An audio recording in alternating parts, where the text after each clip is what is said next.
Weeks and weeks of play have led to this moment. Playoffs is back and we have some surprises in store for you. Absolute chills. Everybody's so low for our peak check. Cookie! There's a reason that Cookie was touted as the best soldier in EMEA. Saints play this beautifully. Bomb sticks mid-air! You've got to have supreme confidence in yourself. There is so much to fight for, and I am stoked to see how it's going to really pan out. I love this when the fight is dire, when players recognize when they must make a play. Oh my lord! I am so damn excited. This is absolutely spicy. Only one team gets to come away from this alive. Now it's about their name. It's about their legacy. Know when to take that risk, when to bet it all. The Overwatch Contenders Summer Series playoffs continue right now.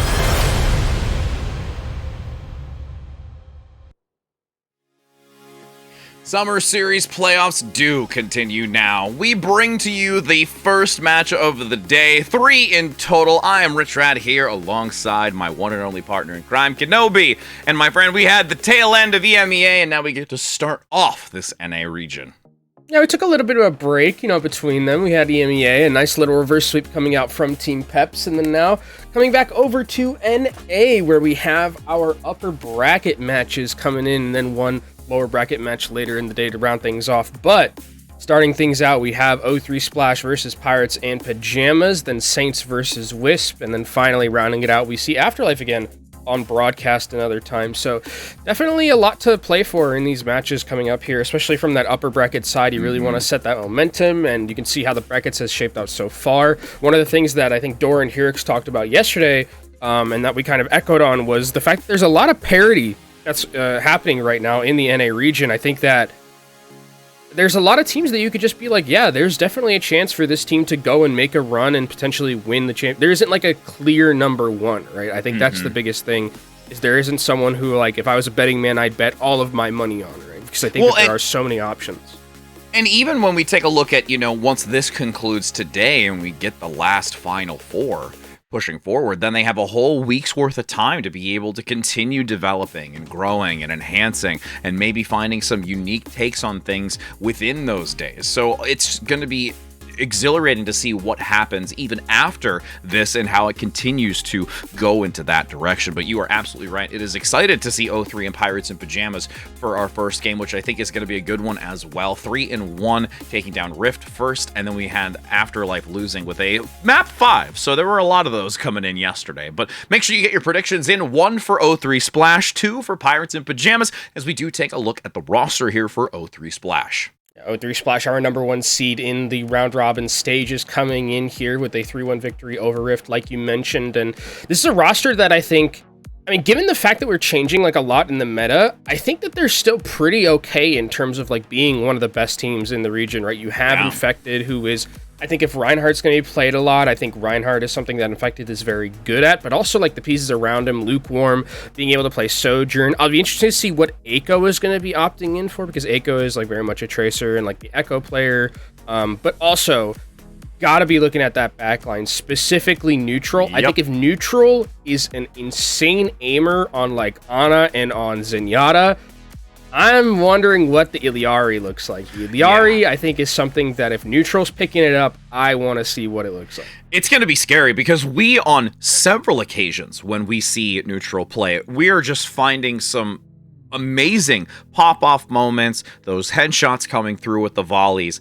and it's going to be amazing to see the performance as we go into this game. But we can also take a look at their opponent, again, still fighting to see who is going to continue on in this upper bracket and who will be dropped to that lower one. Names, again, that we are so very familiar with. We were recently even talking to Zolik as well in the previous time, getting some insight on what their take is specifically and what he's been, evaluating going into this week and into the following. And again, all of these individuals, again, I'd really like to look at the support line here too, like between both Z-Man and Zolik.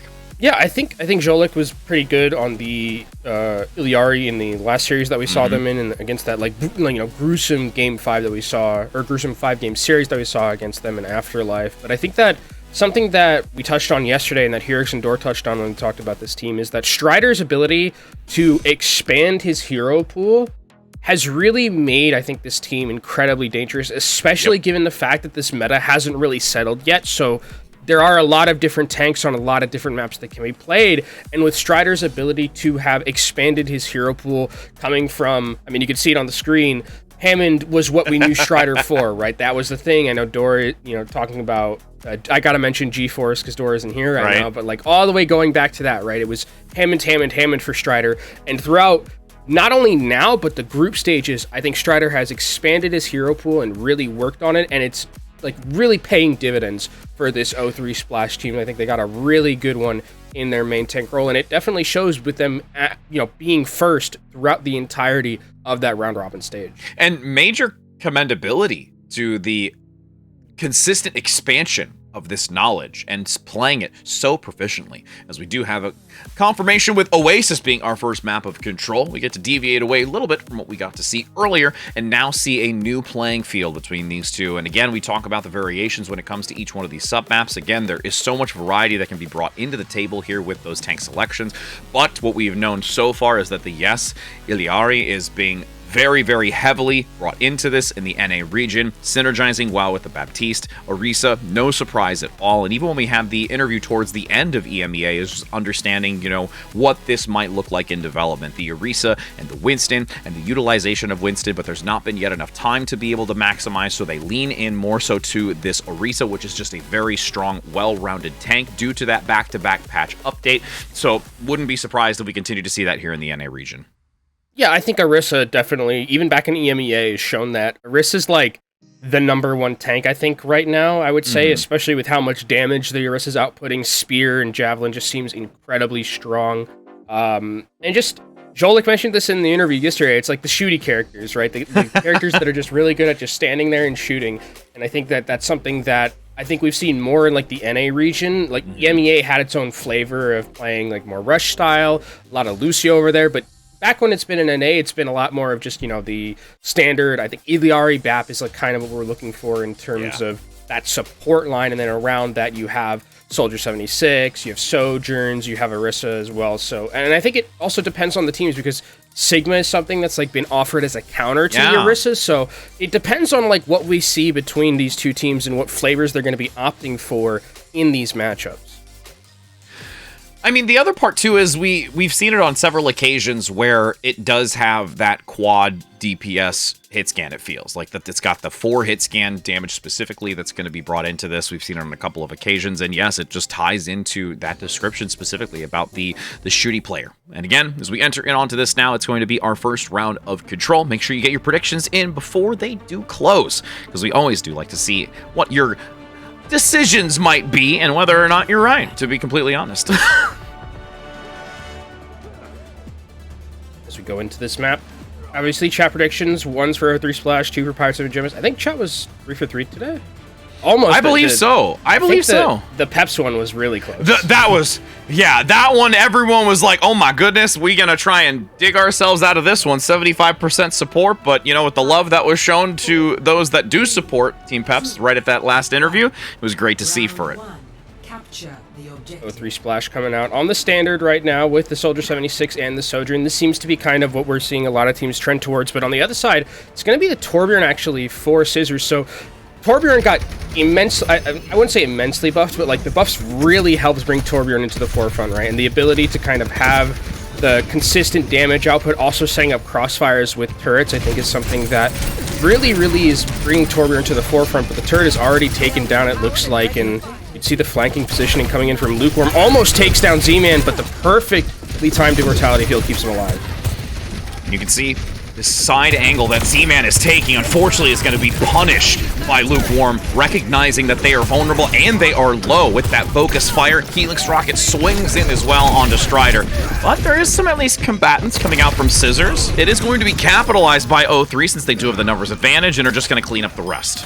And I think this is something that's going to be interesting to keep an eye on as we go through, like, the formation of this meta, is the split between the teams, right? Or the split between, like, the different characters, because it feels like, you have Infected, who's going to be in that front line in the middle of the map, and then on the flanking sides, you have either one of the DPS and one of the supports, or two of the DPS and things like that. I think that understanding where those splits are going to be coming from and where the crossfires are going to be coming from, those matchups could really make a difference in terms of how we view fights playing out.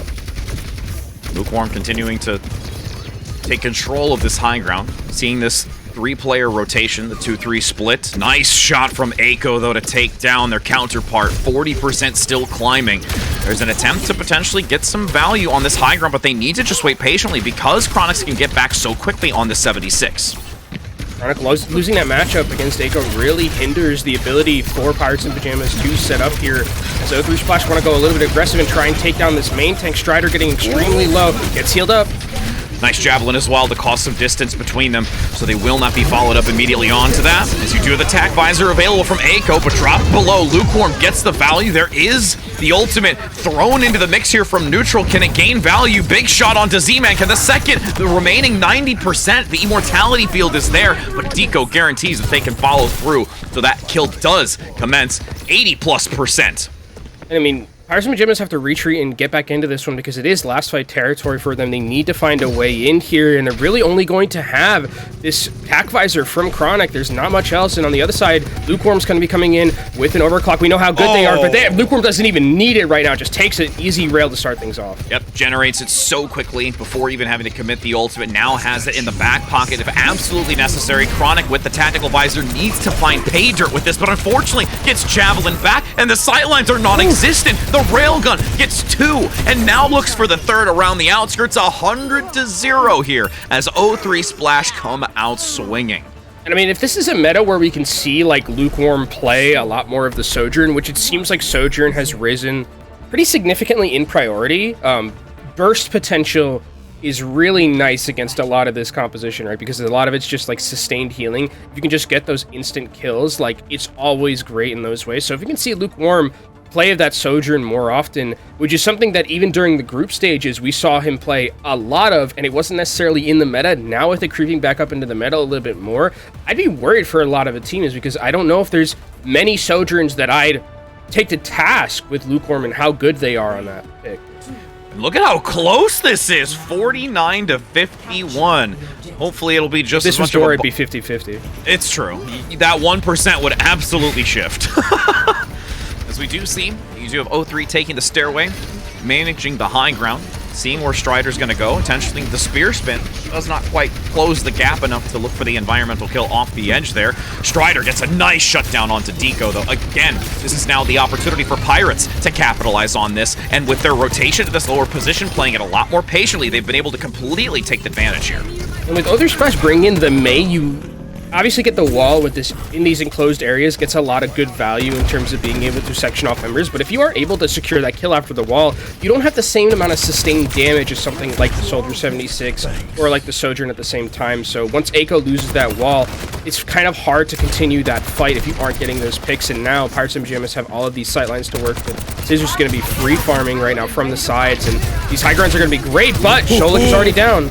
And you can see Deco looking for the boop to try and give some space here for Chronic, but with Zolik gone, it's going to be a little bit more problematic here. A lot riding on the shoulders of Z-Man. The immortality field has at least been removed, so that's no longer a defense mechanism that O3 has to their advantage, especially being used so early.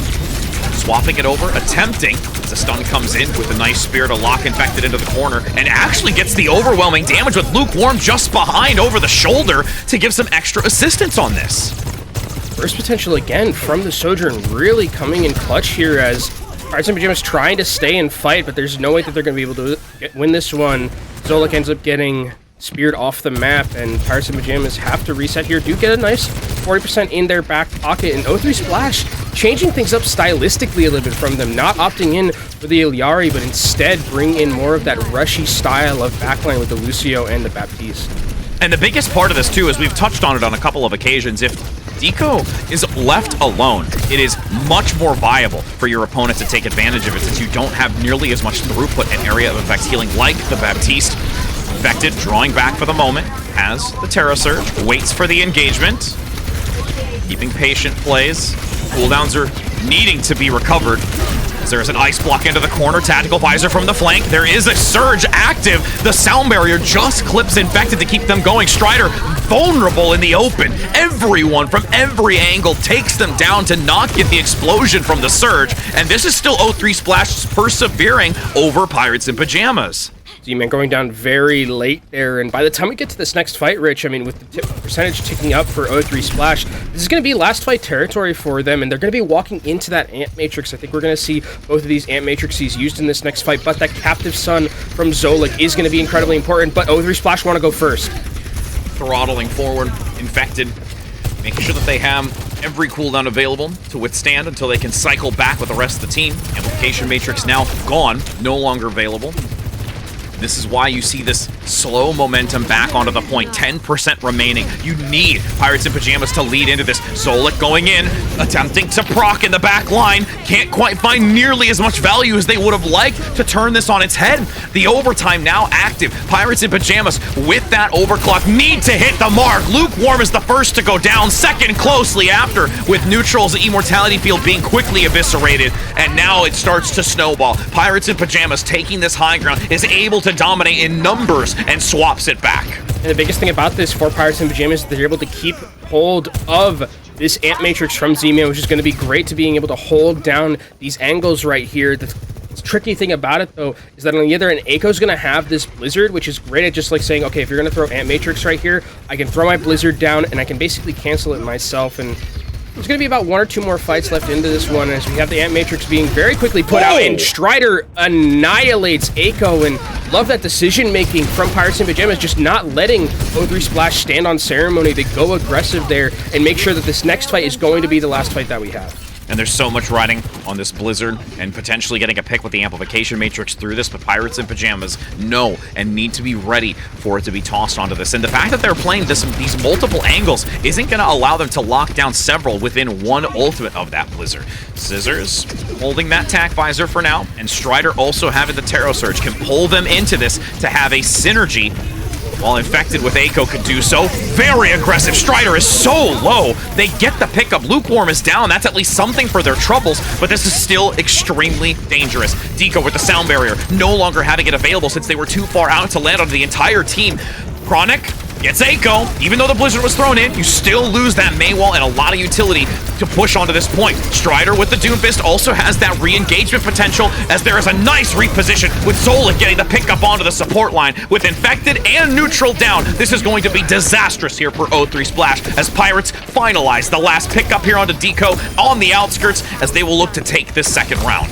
I love the last 2 fights that we saw there from Pirates in Pyjamas. They were very aggressive and like they went first. Specifically, I think from Strider in that last fight that we saw that there was Lukewarm and Deco were kind of just by themselves and just went super aggressive into that backline, took down Lukewarm, and in time before Deco could use that sound barrier, because Deco was worried that there was the potential of Ajaxing in a scenario like that. So really good aggression from Pirates in Pyjamas in those last 2 fights to make sure that the percentage was in their favor, and then going first and going aggressive really flipped that one on its head. Now we go to our third and final sub map. I think it's going to be more of the same from both of these teams. Doubt Lukewarm is going to be sticking on this Symmetra. It's just going to be a TP, and then probably going to be seeing back over to the Soju. Capture the objective. TP active, the swap comes in. Back to what we've seen already. You can see dividing with that 3-2 once again, combating with that support play, attempting to find any sort of value, and that initial pick is going to be wonderful to gain, so you can rotate back for either a flanking position or continue to capitalize on the remaining individual. Lukewarm up top, keeping the high ground to themselves. Strider taking a pummeling right now as Neutral on the backside outplays Zolik, gets the elimination. So once again, now you're solely reliant onto Z-Man. Lukewarm, though, has been countered. This consistent trade, but with Strider gone, that guarantees that O3 can get this. Yeah, there's no way that Pirates in Pyjamas can even hold here without Strider. They can maybe try and find a pick potentially, but Strider went over the Winston for a second and then goes back over to the Orisa. I was like, Winston probably is not going to work too well into this, but goes back over to the Tried and True right now, and we'll see as these 2 teams engage right now. O3 Splash's health bar is getting a little bit low here, getting poked down, but a nice spear almost takes down Chronic. That could have been big. In fact, that hugging the inner pillar as we take a detour for the moment. Lukewarm gets one, the ultimate active, lands for one. Can they proc it in time? Working underneath, big healing beam as well to give assistance to Eiko. Unfortunately, Strider swoops in from the side to interject into that engagement. Still 40% and climbing for O3 Splash as they resign back onto this position and hold the door. Yeah, they need to get Zolik back into this fight, but actually Zolik ends up going down before they can use the Captive Sun, so that's going to be the healer loss. They still have Z-Man around in the area, but I think this is going to have to be Pirates and Pyjamas retreating. Then they're going to be able to go back in with these two support ultimates and also Scissors with that Tac Visor. That's going to be the way that Pirates and Pyjamas can break this one over, but O3 Splash have control of this high ground, and look at Lukewarm just up here with a rail available to him, looking to see if he can find a pick. And has the overclock in addition. Now, Captive Sun active. Is there an opportunity to proc the Sunstruck? There's the damage and gets the elimination, but Infected commits the Terror Surge to get the pickup onto the support line, and now with both down again, this is just undoable for Pirates and Pyjamas. I mean, you saw how many ultimates were committed and just cooldowns were committed to try and take Lukewarm off that high ground, but during all of that, Infected does a great job just going into the backline, assassinating those supports, and Pirates and Pyjamas got to find a way to get to this point. They have ultimates still available to themselves. Zolik has even gone on to Lucio just to proc overtime. Yeah, went around the back way, does proc it, but goes down. Eiko finds the shots necessary to turn this back over and continue to make this overtime intensify for Pirates and Pyjamas. 99-0. Scissors collapsing onto Neutral, but Neutral counterplays the 76, breaking the ankles and the legs, and just now completely looking to take it. But unfortunately, despite that side angle combat that happened, Pirates still take this. Yeah, I mean, Pirates had to use everything in their bank, though, for that, right? They have to use every single one of their ultimates. Now the macro is completely out of their favor, and Neutral's going to be coming back in with a Captive Sun, and even if O3 Splash don't win this, they are significantly far ahead in terms of percentages for their ultimates, so they're in a really good position to try and take this one back. And for Pirates and Pyjamas, it has to be played perfectly from here on out in these neutral fights to be able to bring it back towards more of an even keel. Neutral getting taken down low, and here comes the Captive Sun. Lands, and there is a quick pickup, getting 1 for 1. Both generals down. As Neutral moves in, continuing to chase down Zolik, who escapes the sightlines, but Infected finds an angle, and once again, O3 Splash pay this so well, and they have the time, but unfortunately, Infected overstays their welcome. There's not enough healing, and Neutral was left vulnerable. Neutral was just DPSing right there and not really thinking that there was anything Infected could be taken down like that so quickly, but maybe just a little bit of miscommunication there as Pirates and Pyjamas are able to win that fight, get some key ultimates of their own. I mean, these next couple, as we're going to have to probably win 1 or 2 fights to be able to take this one back.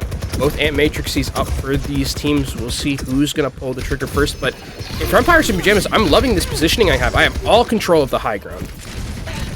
Ever so slightly ahead is Infected with the Terror Surge, but Strider will be closely after that. Woohoo! That would have been disastrous if they fell off the edge there. Nice Disruptor shot to zone back. Lukewarm gonna respect it for now. Not completely peeking out of this. Neutral needs to be extremely careful, though. Getting so low. Popped up, thankfully, by Deco. Jamlin, again, drawing back and forcing O3 Splash into an uncomfortable position. They've separated now and rounded the corner, looking for the double archway. Captive Sun doesn't do anything, unfortunately, because Scissors is there with a Tac Visor. Now they have to commit into this due to the overtime about to be proc. Chronic gets the takedown. Infected, eliminated instantly. Could not use the Terror Surge in this, and that is now going to be a 3rd round completion in favor of Pirates in Pyjamas. Pirates and Pyjamas looking good on that last sub map. I mean, even though it was a 99-0 situation, they were able to really string together a couple of really nice fight wins, especially from the positioning perspective, right? You saw how long it was taking O3 Splash to enter into these fights, and that was just by the virtue of the high ground positioning that Pip had and how well they were using it, right? I think that that's something that Pip really used effectively to bring them back in, because if they didn't have that positioning advantage, they were behind the 8-ball a lot of the time with the macro and with the ultimate charges. So really well played from Pirates and Pyjamas to be able to use that positioning to their advantage and win. And you can see how that shift in control, because round 1, it was very dominant from 0-3. We entered into the second round, started to get their bearings, was really able to understand the methodology behind 0-3 and take this upper position, and then they just completely wrangled it in when it came to that final one. I think Scissors and Chronic deserve like a good amount of credit themselves because they're going up against like two very, very competent and capable DPS in Lukewarm and Echo, and they're matching a mono-a-mono. I mean, this entire Pirates of Pyjamas team is really, for the most part, as you can see in these highlights, Lukewarm was trying to do their best, but again, look at just all this high ground that Pirates of Pyjamas had to work with in these fights. Also, again, those couple of just small misplays, specifically the most recent one with Infected, where there is, I think, agree with you, that lack of communication. Maybe there was too much of the focus on the push of damage versus the sustainability and assistance necessary. So it's those kind of things you just want to correct moving forward. You cut this loss and just not allow yourself to know you're down 1, but you come back in full strength. We'll see, I mean, how it's going to change going into this next map. I mean, the next map will determine, I think, a lot about what we're going to be seeing from both of these teams, especially because we've been seeing a lot of Numbani in NA, and I think that Orisa could definitely be the thing that stays here. I think a lot of the time we've seen, like, who was it yesterday? I think Afterlife brought in Iron to play Sigma, and I wondered, you know, we do have Calman waiting in the wings for 0-3 Splash, a very potent Sigma player in his own right. So if that's something that 0-3 Splash would like to, you know, try and see if it's possible, they do have the ability to bring in someone who is a Sigma specialist to try and just counteract that matchup. Because I think we heard from Iron yesterday specifically was like, yeah, I think that a very big counter to Orisa is going to be that Sigma because I can play a little bit more aggressively and for myself because there's nothing really Orisa can do if I have my shield and I have my grasp. Yeah, and we're going to be having confirmation that Numbani is the next map selection.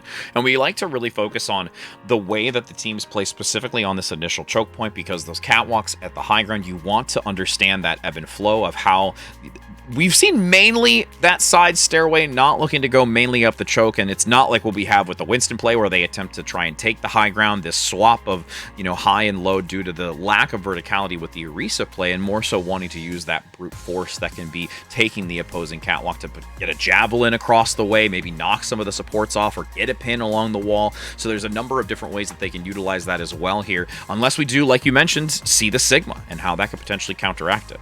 I think that would only happen, though, if we do see, like, a swap in tanks, which doesn't look like it's going to happen. Yeah, it looks like they're going to stick with it. It looks like they're going to be Oh, no, okay. Oh.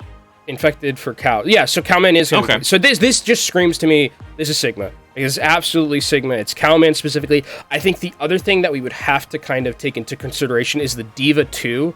Yeah, because it is Cowman. So I think that this is going to be a Sigma versus Orisa matchup, which if Cowman plays to the level that we know Cowman to play at, this is going to be a pretty difficult matchup, I think, for Strider to, you know, match up into, because Orisa, we've heard from a lot of people, is kind of countered by what Sigma can do. And the D.Va has had its time and place due to what's recently been adjusted, specifically like with the boosters and the play style that you can integrate it, but it's been, I think, only very, very minimal time. Like on one separate occasion, I think you and I have been able to see it. So it would definitely be Sigma and how Cowman's going to play it. I'm very confident in what he can bring to the table here, because we've seen him on countless occasions just truly take control of a map and really has such a prolific understanding of this hero in and of itself through and through. And that's, I think, something is going to be really intense to see, because we know that Orisa is in such a prime position and how well Cowman can potentially route against this. I mean, it's nice to have, like, kind of these players in your wings where it's like, oh, I can have Iron to come in and play Sigma. Is in this meta where Sigma is starting to see, like, a lot more prominence in terms of being that counter to Orisa. Like, having someone like Cowman, having someone like Iron in your back pocket to basically tell the other team, like, hey, we know kind of what the counter is at this point. Are you going to try and match us? Because do you have the ability to play Sigma the same way we can, right? Because I think Sigma is a hero that takes a good amount of knowledge to, like, understand the fundamentals and ins and outs of the hero. Kind of like Winston, I think, is similar to that, where it's like, if you're not operating it at maximum efficiency, you're not necessarily a liability, but also you know when you're playing against a really good Sigma. Like, it's very, very apparent. You feel it. As we do see defensively, the composition, I'm giving it a hot couple of seconds to make sure there is a lock-in decision here. And it will be Cowman on that D.Va play for this initial defense, Kenobi. And I think the D.Va, obviously with the changes and buffs that she had recently, a lot more mobile with the booster buffs, and I think that being able to control these high grounds is something that D.Va's going to be... It's basically kind of what Winston used to do, right? Where it's like you have a lot of these high grounds to work around. Now with D.Va and those buffs that she had, she can move around them a lot more effectively here, cover for her backline if needed. And I wonder what we're going to see from Pirates in Pyjamas in terms of their output, because if we're going to be seeing Strider on the Hammond, that's a classic Strider move right here coming in. This is something that Strider very much well known for, and I love the decision against it because it causes a lot of disruption, and Cowman is essentially going to have to be on, I need to check this Hammond pretty much at all times, or else they're going to just melt my backline. Oh my goodness. That cannot happen. No, that can't. Cross-map stickies onto Lukewarm just absolutely won the day right now, and this pocket from Zolik is guaranteeing that Scissors is going to have no problem at all competing against this. Everyone has reconvened around this D.Va play, and they're just going to have a field day instantly taking this within the first 60 seconds of the time bank. I mean, it's just one volley that's damage boosted from afar, and it completely breaks open the fight, because as soon as Lukewarm is down, what else is going to be able to deal with Scissors in the sky? Not a lot. I mean, the D.Va can, but the D.Va is just a lonely D.Va, needs some more damage on top of it, and this is Pirates in Pyjamas starting off very strongly here on the Streets phase, or on the first point of Numbani, now moving over to that Streets phase with Scissors already about to have this duplicate because of the damage boosted value they've been getting so far. Pile drive into the back, onto 2, follow up to sweep around. There is a lot of amplified healing here coming from both Deco and Neutral to top them back up. That duplicate waiting in the wings though. Lightning fast generation as you commented, but that's a great pickup to deny any usage of that. The res comes in very quickly after to make sure that they still have this 5-stack. Chronix peppering damage in and sticking close to the payload to move it forward. Nice sustained healing coming in from Neutral, so Deco does not go down. The stick goes wide, unfortunately does not land onto the Torbjorn. And Lukewarm actually comes in with a great Helix rocket to take the advantage. And during that fight, Z-Man actually committed the Nano Boost onto Scissors, but it got eaten because Scissors got obliterated before that could happen. They wanted to have that Nano Boost to go aggressively and put it onto that Echo to basically go in and assassinate someone, but it doesn't end up working, and the momentum from Pirates in Pyjamas has been stopped a little bit. They do have ultimates to try and break it open, but this is a nice defensive positioning from O3 Splash. Strider gets overwhelmed despite the minefield. It at least does yield 1 for its efforts, while that turret continues to stay locked into the corner, but Scissors reactively taking it out. Now waiting, self-destruct, flying overhead, going hyper-aggressive, and I'm sorry, that's going to be a bad time for an Echo into 3. Yeah, Zolika is going to end up going down 2, and Strider should be able to maneuver... Well, okay. I was going to say should be able to maneuver himself out of there, but the quickest way is just off the side and back to Swan. So, don't give any alt charge away either, so not bad, not bad. I was going to say, I feel like Strider's going to take a swap here, just because we know how knowledgeable they are in getting out of really sticky situations, so dying quickly to get onto the Orisa, no surprise there. Now going to look to try and compete against what O3 Splash has defensively so they can keep this cart moving. That really beefy Orisa rotating into the back, looking for the Javelin, and Cowman is going to hyper-aggress forward. Lukewarm taking a massive flank here. The duplicate as well, going to be active onto the D.Va for Scissors to just force away Lukewarm so they can't get this free firing, buy some time as they retreat back for the health pack, but all the while, Zolik is so low, thankfully gets topped up by Z-Man. Lukewarm gonna continue to harass from this high ground position, almost gets it, but again, can't quite land the final shots onto Zolik. I mean, Lukewarm is behind enemy line, should be able to survive here because the rest of the team of Pirates in Pyjamas is just foregone it completely. Look at Aiko holding here with the Molten Core in these Streets phases could do a lot of damage. Lava committed just around the payload, not wanting to get their feet melted or dipped into the heat, as it's 2 minutes and 25 seconds now. Zolik gonna just sidestep all those rivets. No really need for concern as Neutral falls back again just behind the boulder, sticking close with Cowman. Strider just getting pummeled with damage, and Neutral doesn't even need to heal. Cowman getting taken down extremely low, but the healers are here. be able to give him some, as well as the pylon. So basically 3 healers healing them up as Pirates and Pyjamas had a great start to this map, but the momentum has been completely stopped by this defense of O3 Splash. Zolik is coming back in, though, with this Captive Sun neutral, not quite close to theirs just yet. Playing catch-up at the moment. We will see if Zolik is able to open this up and bring value, since the time bank has dwindled quite significantly since they have entered into this phase. You can see the swivel from Chronic as well, attempting to find value. Captive Sun active, looking to land it, doesn't quite get the proc necessary until it hits neutral. Quickly gonna follow up onto it. Pirates gains the opening and completely walks through. Great target focus from Zolik there with that ultimate, knowing that potentially neutral doesn't have their own Captive Sun, so if I can go and just assassinate that member, it's going to be a very easy fight win for us, and exactly what happens. And now Pirates and Pyjamas, I mean, not the momentum they would have liked and the time bank they would have liked, still looking pretty good for them right now. About 2.5 minutes, and now we're going to see Cowman go over to that Sigma to counteract what the Orisa is bringing to the table on the other side. And now being in the final stretch, this is the best place if O3 can take the advantage to hold underneath this archway and that upper stairwell.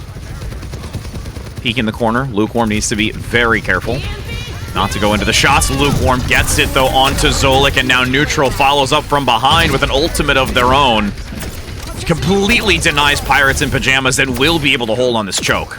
But I mean, for Pirates and Pyjamas, you're not too worried about these next couple of fights, right? You have 4 ultimates in your bank, about to have 5. And O3 Splash, because of the switches that they've made, don't really have too many in their own right. Yes, it's going to have the Echo in this, you know, car wash area with the Molten Core that could be incredibly difficult to deal with, but Pirates and Pyjamas are going to be in a great position macro-wise to be able to move forward. Look at how much value this turret's getting on the crossfire. They can't look to deviate away from what's in front of them, so it's just getting free damage on the backside. Scissors finds the elimination instantly out the gate onto Lukewarm, so again, continuing to hamper this defensive position. The overclock is waiting to be used, but actually can be held onto because the amplification matrix, and now you can carry this over into the final steps with already 2 tactical visor takedowns as well. Molten Core, Echo, buying some space and some time. Respawns are there. Lukewarm gets an elimination and dwindles the number for the moment as they do push back into it. Cowman opts to go back to the Diva. Needs that mobility and that defense matrix to soak up a lot of that incoming fire. What a shot into the pull from the Tarot Surge by Strider, and Cowman's health being deleted halfway through. But there's some significant assistance with Deco in the back, continuing to pump out healing with the amplification matrix, but that's just a big sight line now open for Chronic to get that, knowing that they are being fueled by that backline healer and left vulnerable into the open. 40 seconds now that's remaining in the time bank, just under actually for a round completion. I think we've been talking a lot about the DPS like through this, but this has been an incredible performance from Zolik and Z-Man. I think that last fight where it was like, I think it was just like 2 of them just continuously healing Strider and just using their cooldown so effectively to keep him alive and keep that Orisa just standing there on the cart to make it so difficult for O3 Splash to get that recontest. I mean, it's just been really great from them. And also, I think for Zolik, being able to perform as well on the DPS side of things when it comes to this Iliari has really been a benefit to this team. And you can see one specifically that you commented, denying neutral, who was playing catch-up at that moment. Unable to really gain too much value, and towards the end of this, there is, again, glimmers of hope for O3 Splash defensively, but it's because of what the Orisa brings on the front line and just this constant fueling. Because realistically, you're talking about the supports keeping Strider alive. Well, Deco's attempting to do the same thing, but Chronic is there to say, no, no, no, I see where you're at, and I'm going to deny you the ability to do that. It's that burst potential of the Sojourn, right? Especially in a meta now where we have... It's really easy to farm up rail, especially against like Orisa, right? Because there's no like shield to like block you, and you get like the easy pellet damage coming in, and you can charge it up that rail relatively quickly. And you know, while it's not a one-shot anymore, it still does a significant amount of damage if you're hitting the head. So Pirates and Pyjamas, they're looking good on their offensive end. Now it's time for O3 Splash, and we're actually seeing the Sombra come out. Okay. Which, I mean, if there is going to be a Diva on the other end, which it looks like it's not a bad pick, but also against a Torbjorn, I hate playing against Torbjorns with Sombra. It feels terrible. Like, any of the flankers, it's just awful, but Chronic, it's a little bit too over-aggressive there, and it's just like,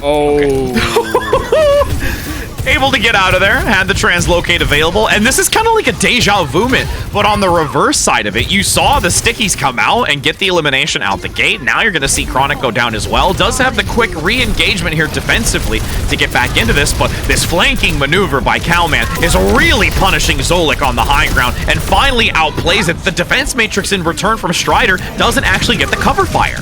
Cowman is getting taken down incredibly low, though. Actually, Immortality Field is there. Nice movement from Cowman to be able to get out of there and then get back in, gets healed back up by the Ilyari. That's going to be 0-3 Splash with a very quick take. You're right, almost mirroring what happened with Pirates in Pyjamas, where someone just steps out of line a little bit too much and they get instantly taken down, and then that's a wrap. Playing the corner now. Strider holding the inner doorway as Cowman opts for the Sigma. Nice accretion to stun and lock them down into the room with a defense matrix active. Big shot comes in onto Z-Man, finds the skull instantly among the fray as the Amp Matrix no longer going to give that amplified healing, as Zolik won't have that type of range capability. Lukewarm gonna move back for. That's a very aggressive position by Chronic. They're just gonna throw their corpses at him. Just trying to stall as much as they can there, and for Pirates in Pyjamas, gotta take a huge reset here, and for 0-3, I mean, okay, yeah, Pirates in Pyjamas are going to have to go over to something else. Scissors actually going to be opting in for the Ashe here. I mean, it's not a bad pick, especially if they can find a way to secure some semblance of that high ground, and they can get, you know, if there's a nice cluster of people that's away from the Sigma, you can get a lot of value with that Dynamite, but you got to find a way to position Scissors and get them in an effective place for this Ashe pick to get value. Strider transitions across the open field. Challenging when you have 3 continuing to focus fire you. Captive Sun waiting to be unleashed from either side. Neutral still pumping out quite a bit of damage. Needs to be cautious though as those shots come in. Lukewarm finds a pick early, taking down the mirror. Still looking to stick on this high ground uncontested and just getting free firing. There is now the Sun consumption by Strider, so it's only going to be one end that gets the benefit, and that is Zolik able to proc that Sunstruck. I mean, I talked about getting Scissors into a good position in that chaotic fight. No one was really looking at Scissors throughout all of that, and with Cowman not really there to be able to put that shield up in that scenario, Scissors absolutely took the advantage with the positioning and sights that were given to him. Enough to where Bob is going to be available in this next fight, and it's going to be interesting to see how 0-3 Splash are going to be able to maneuver around that one, because it's going to create a lot of time and a lot of disruption. Yeah, crazy fast how that was generated just on the initial swap. Single fight, truly.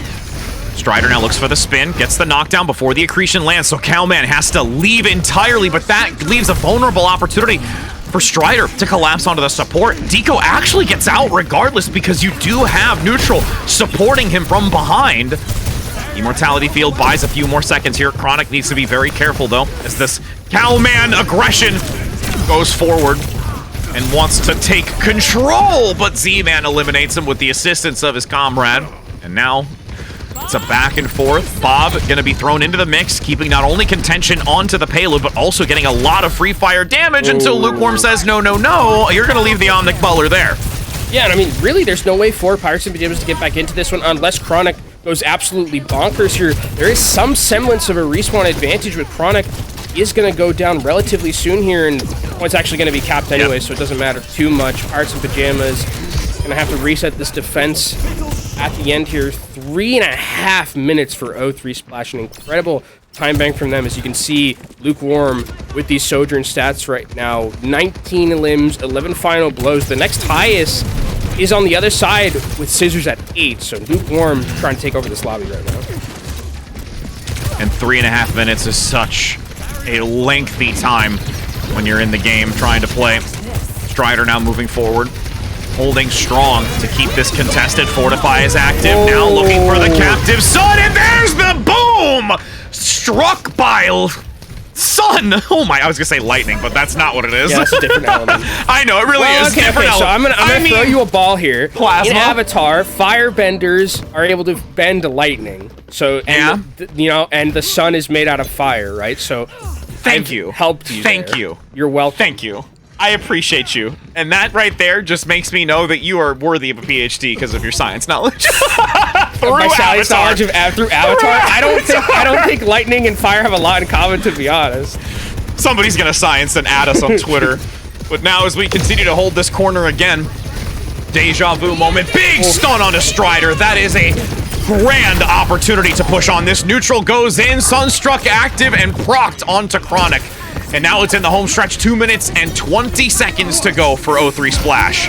Gone down, but this is great from Cowman. 2 kills are going to come through right here. And is there a way for Pirates in Pyjamas to get back onto this point? Trying with Chronic. Strider's just got to throw their body onto the point. They get the pin, at least, with the spear. The overclock removes. And now Strider takes down another. Just holding strong. The Centaur has come to play. And Chronic also gets the damage out.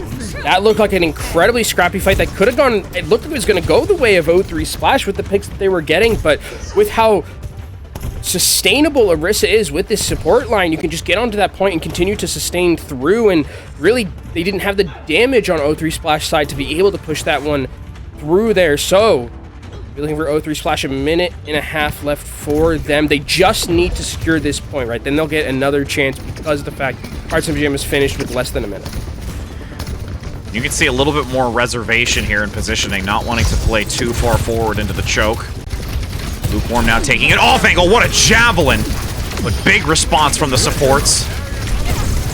Can they get the amplified damage onto those vulnerable? But they are all hiding. They know they cannot walk freely into the open space. Flank. Scissors comes with a flank onto neutral, and that is massive. A follow-up as well. They all draw attention away to the back line, and that gives a window for Chronic to get another elimination. Oh, O3 Splash need to get out of dodge here. They need to reset as fast as they can. Deco, actually, they can stagger Deco here a little bit. And this is disastrous for them because now it guarantees that this is the last fight that O3 Splash is going to have. They're only going to be able to finish it in that overtime. And look at the ultimates Pirates in Pyjamas have to work with. They have the Captive Sun. Neutral needs to be able to find one to match here. Cowman also soon to have the Flux. 30 seconds. We've seen some great work with it earlier, but as the time continues to deplete, the intensity rises. Taking an off angle here. Cowman separating from the team, looking to combat against Strider. Javelin to knock him back, keeping distance. Recognition of where Chronic is on the opposing side. Scissors as well. Gets chipped away. Has to force the regroup and looking for the healing, but they are needing to play so close attention to Strider on this front line. Flux is active, nice reposition, gets out of it. Now just the focus fire to heal through onto Z-Man. Now, Captive Sun just gets missed by the great reposition from Lukewarm, but then that leads into Strider's beautiful Terra Surge because they can't escape it. Is there a return? The Sunstruck comes in, Chronic gets one, but it is still numbers advantage here for Pirates. They have a chance now to hold them. Beautifully done as you have Pirates in Pyjamas push them off this cart and now find themselves at a 2-0 map score. Pirates in Pyjamas coming to play today against the #1 seed in the group stages, and this team is just firing on all cylinders. Even again, I mean, this was just an insane combination between the Terra Surge and between that Captive Sun. But I think that this team, I mean, they just have a great understanding, kind of the macro of how you play this. They're setting up these crossfires so effectively. I love what I'm seeing from Scissors and Chronic on these side angles, really just catching O3 Splash off guard a lot of the time. I really do enjoy the sound effect of that ultimate. Just taking like a side note conversation, it just sounds so rewarding when you land that. Sound like lightning? Yeah, sound like lightning. Look at that. Ooh, it strikes like thunder. I love the explosion too, just up Yeah. top. Yeah. Like that bassiness to it. Oh, it feels so good. If only I played like that and had the ability to do that. But now, Pirates in Pyjamas in a position of a match point, feeling extremely confident and, like you mentioned, the top seed, O3 Splash right now, unfortunately just coming up short and unable to match with what Pirates have brought to the table here. And this is where now one of those moments where you can see that this was confidently played towards the tail end of this map, and now it's the last opportunity here to maybe look for a reverse sweep, but they're not out of this yet. Again, this is the winner's bracket portion. They do still have redemption opportunity, so can't quite say too negatively yet, and this is still a lot more potential maps to be played, Kenobi. I mean, we've seen, I think, 2 reverse sweeps already on broadcast, so, you know, what's a third, you know, this week? We just get them all out at the start of the week, but this is definitely something that I think O3 Splash needs to kind of reset and figure out, okay, like, how do we play the rest of this matchup? Because I think that these flanking maneuvers from Chronic and Scissors is really hindering the ability for Lukewarm and Eiko to have. I mean, Lukewarm has had like their moments for the most part, but Lukewarm's also dying the most in the lobby right now because there's such a focus of getting into those flank areas and making Lukewarm's life completely miserable. So that's something that going forward, if there needs to be a way back, if there's going to be a way back for O3 Splash, they need to figure out how to keep Lukewarm and Eiko up on their feet. Yeah, because we saw it on that stat card. They were putting out a lot of damage, getting eliminations, but their deaths were quite substantial. We're going to be heading to a short break before entering into that third map, so don't go anywhere, friends, because we'll be seeing if this is a quick 3-0, or maybe there's some opportunity to fight back.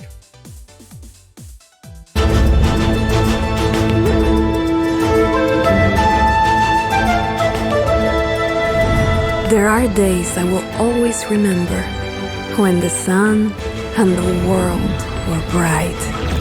Solar energy filled all our needs, but only a few could bring the sun's power into themselves. These were the Inti warriors, but we call them the children of the sun. They aided our people in so many ways, as providers, healers, and in times of danger, our protectors. I was always told I would become a warrior, a big responsibility, but I had a gift that could help my people. So, I trained. At last came the day they said I was ready to join their ranks and embrace the sun.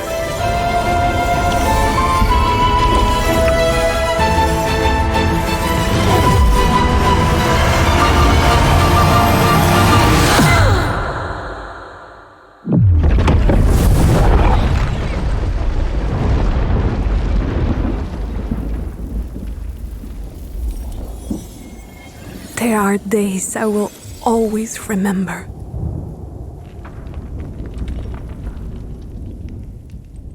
Was it my fault that no one knew the true extent of my power? To this day, I still don't understand what I did wrong. But it doesn't matter anymore. I will make up for what I've done. Because I am Iliari, and I am the last child of the sun.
Welcome back, everybody. You know, on our breaks, we have a lot of fun. And, you know, sometimes you don't get to see it, but we just laugh at each other. And I do a lot of weird character voices that, you know, I love my prod and my co-caster for dealing with me. But we have another map on hand, which is going to be Route 66, Kenobi. And this one I'm actually, you know, kind of looking forward to because we've not really gotten a chance to see that in the map of Escort.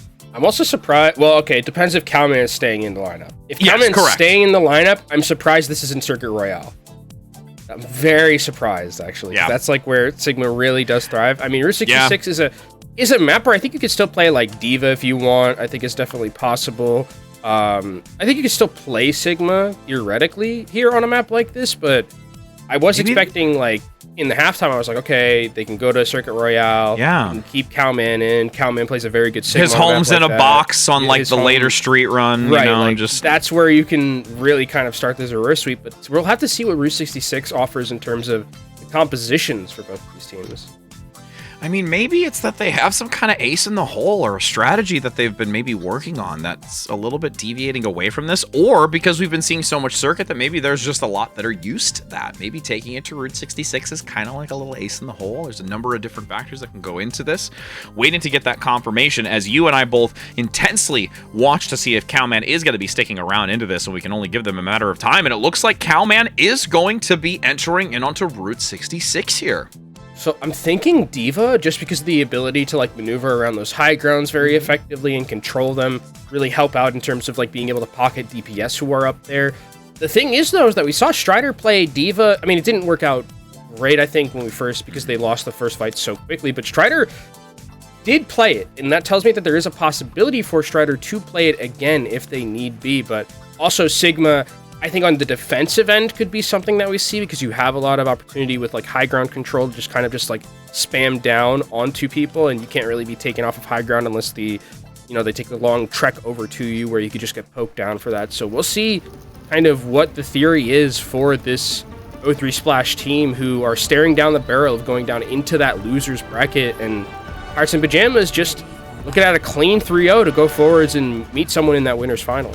And that's a statement. Taking down the #1 seed, that has to feel great if they can pull this off right now with a 3-0. So they have their heads held high, but O3 Splash on this initial defense with the composition that we take a look at here. Eiko going to actually be coming out on the Torbjorn, and that's something I'm going to keep a very, very close watch of and how that contributes to this.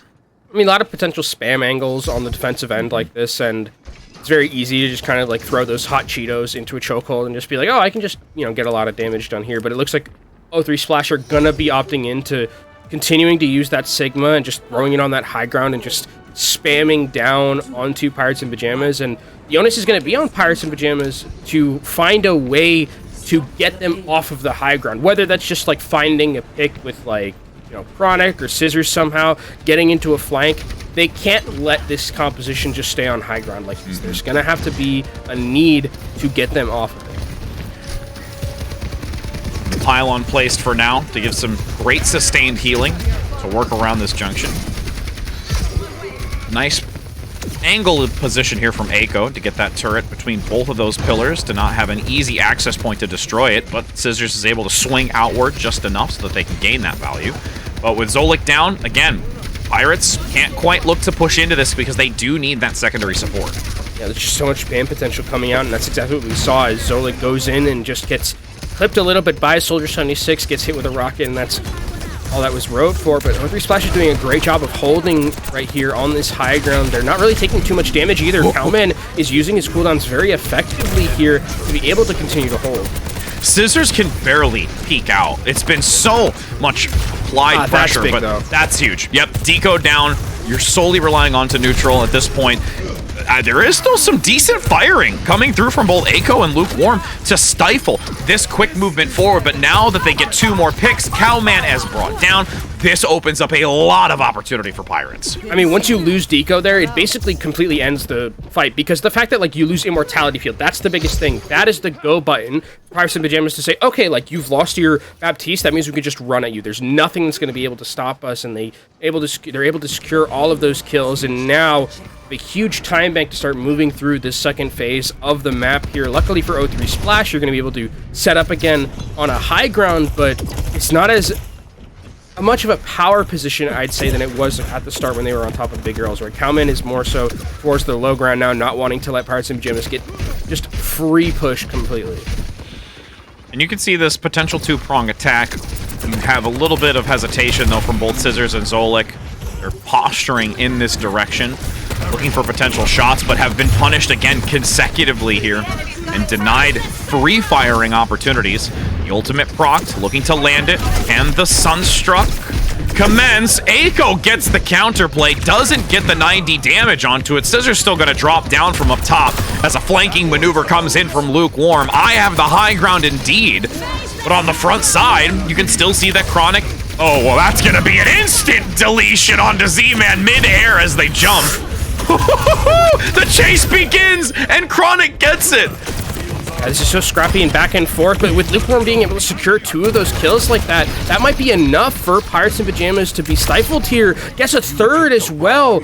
And this is great for O3 Splash because there is real danger if Lukewarm doesn't secure those picks. Pirates and Pyjamas have a huge respawn advantage right now, right? But because those picks came through, now Pirates and Pyjamas had to completely reset. O3 Splash continue to hold this positioning now on those high grounds and make it difficult for Pirates and Pyjamas to try and move forward. Strider maneuvering through the bridgeway. Ult the Fortify and the Spear Spin committed. They take the Tarot Surge to pull them close. Unfortunately, they don't get both eliminations, and Lukewarm with Attack Visor is making this so much more challenging for Pirates and Pyjamas to move out into this open space and cleaning up again. That was really, really fantastically played from O3 Splash, specifically from Cowman and from Echo, being able to just hinder completely what Strider was trying to do. Strider was trying to go in there, use that combination of the Terror Surge and the Attack Visor from Scissors, but it gets completely negated by Cowman just holding up his grasp and holding up a shield, and Echo just throws down a Molten Core in the middle of all of that and doesn't let any flanks happen. So really, really good play again from O3 Splash, who are having a great time holding this defensive angle. Lukewarm very far forward. Needed to be cautious now. Accretion actually lands onto Strider as well, making it a really, really rough time to move into a more advantageous position. Finally gets to the high ground. Chronic down below will quickly jettison themselves up to the high position. That wall, so responsive. Cowman understanding the positional advantage that needs to occur to deny Strider from taking this freely, and all the while that's happening, Scissors is just putting in damage and doing so much here to counteract around the flank. They have been able to take the numbers advantage, eliminating one of the supports. Deco is getting chased down and shot in the back to start gaining distance on this payload.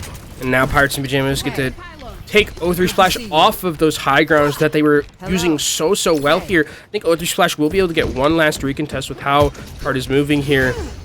Captive Sun's going to be available. There's also going to be that Amplification Matrix. Those are going to be the key ultimates coming into this next fight, but they also have to be worried about Chronic, who's going to have Overclock, and O3 Splash need to respect it because they don't have really anything to match that long-range damage. Nice Disruptor shot in the bottom left to deny them pushing out. The secondary Amplification Matrix. Captive Sun goes right into the doorway. And a rail shot eliminates neutral, so they now cannot provide their Captive Sun into this, and with Deco's Amplification Matrix now down, they don't get the boosted damage or healing from that lower left-hand side. So Pirates and Pyjamas can continue to keep this high ground and find shots like that to guarantee that this checkpoint will be reached, and Chronic's going hunting. It's like fish in a barrel right here for Chronic on that high ground, and the rest of the team. 2 minutes left for Pirates and Pyjamas to try and take this one all the way to the end of the map. Echo is actually going to go over to the Hanzo just to offer a little bit more of that pick potential that they were losing by foregoing some of that just sustained damage. Hanzo, especially in these enclosed areas, just one log to the head could be the difference maker in a fight. Quick reposition. Does not want to get hit by the Accretion.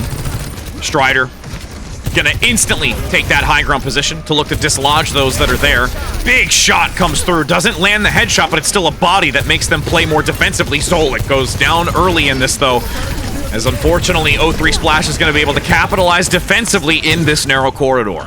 Sick Accretion from Cowman there. Strider was trying to get out using that Spear Spin, but just got completely obliterated, and the healing wasn't able to get to him in time. Pirates and Pyjamas probably get 1 or 2 more fights here. Lukewarm sitting on this Tactical Visor available to him, and with this high ground position that he has, it could cause a lot of trouble for Pirates and Pyjamas. You can see, ooh, nice evasion from Chronic, not to get picked up there. They're going to use the platform to maneuver across this to keep the high ground.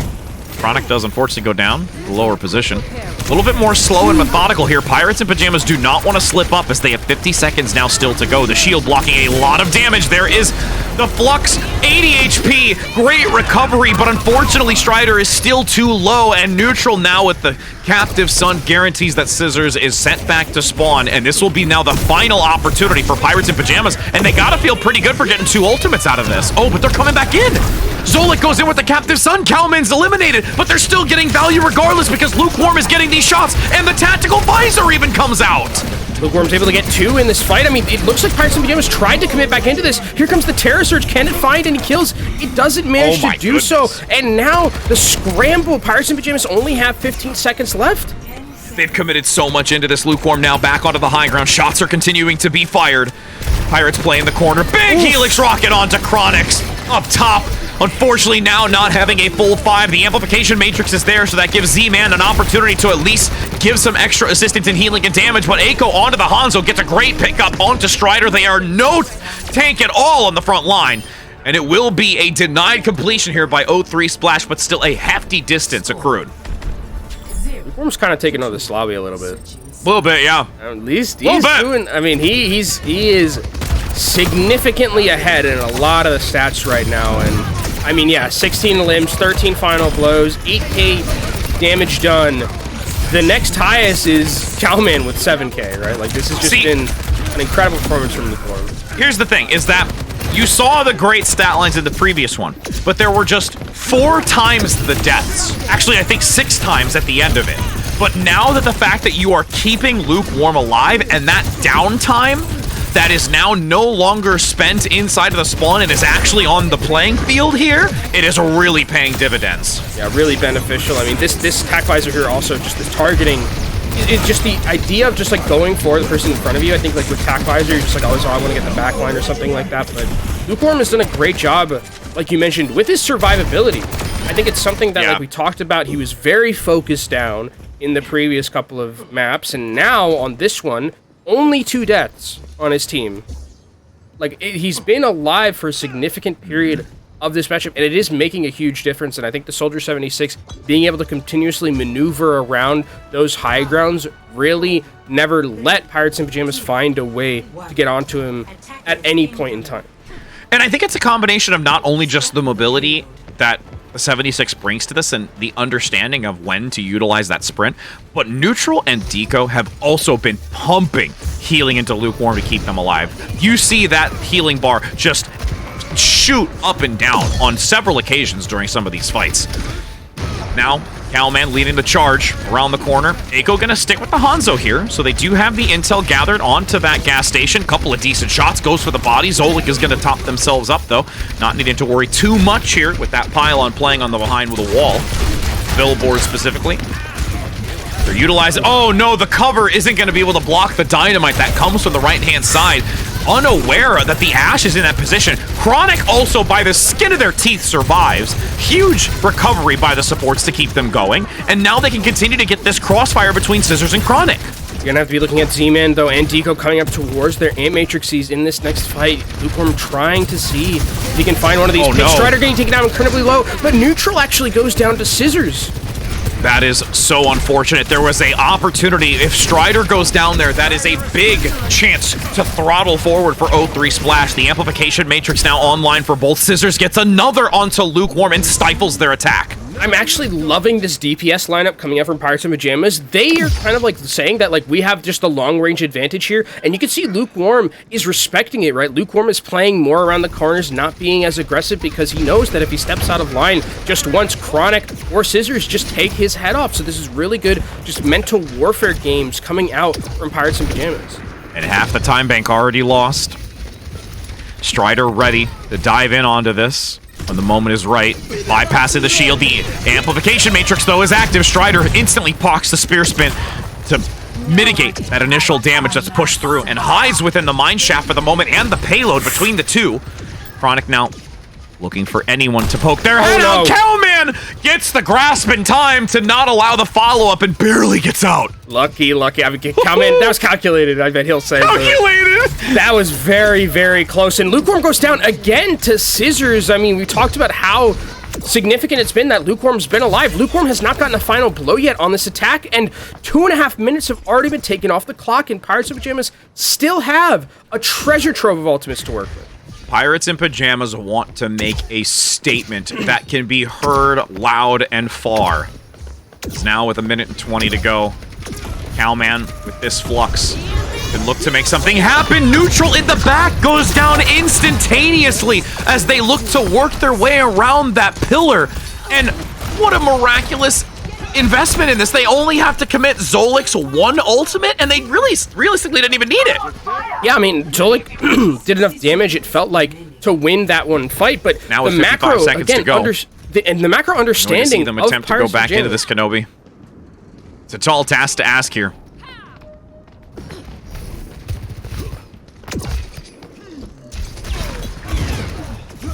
Strider looking to play in this narrow mine shaft, positioning forward. You do see the overclock available, but Chronic gets the pickup. 33 seconds to go. It's the last opportunity, the final chance here for them to compete against it. Seconds dwindling, 3 ultimates. Terra Surge, Bob, and Amplification Matrix going against potentially 4 in total from 03 Splash. Flux is active, going for Chronic into the back, putting them into the open. Do they have the shot? The overclock lands. That's 1 for more. There's now 10 seconds remaining, looking to try and take this. Picking him up, taking the flanking angle, Nice. going for the shot, gets it, now eliminates Scissors. This is a complete turnaround here for 03. They have ultimates to toss into the mix here, Kenobi, and there was 3 from Pirates that weren't even used. I don't know if there's a way back in for Pirates in Pyjamas, though, to recontest here. I think that they can try if they so choose to do so. I mean, they're going for it. It looks like they're trying to rush towards their, just to get there in time. They have ultimates to work with. The Bob is going to be the biggest one for Scissors to try and stall as much as they can. They need to anchor it onto the point. It just bypasses it. They have to get there to touch. The stun comes in. It's overwhelming numbers now for 03. That was an absolute blunder for Pirates in Pyjamas as Eiko gets 2. This guarantees that 03 Splash has another lifeline. Yeah, that's really unfortunate that the Bob didn't hit there. They really needed that to stay on the cart, because that meant that with the Bob not on the cart there, they had to send Chronic into just the fray to die, and that ultimate economy advantage that the Pirates in Pyjama has is just completely gone now. They have nothing. They have the positioning maybe to hold, but look at 03 Splash. They're starting to hold all that high ground positioning for themselves and just taking every inch they can of this map. They can't allow themselves to lose their foundation here. With a small misplay like that, much more to play, a distance to be gained.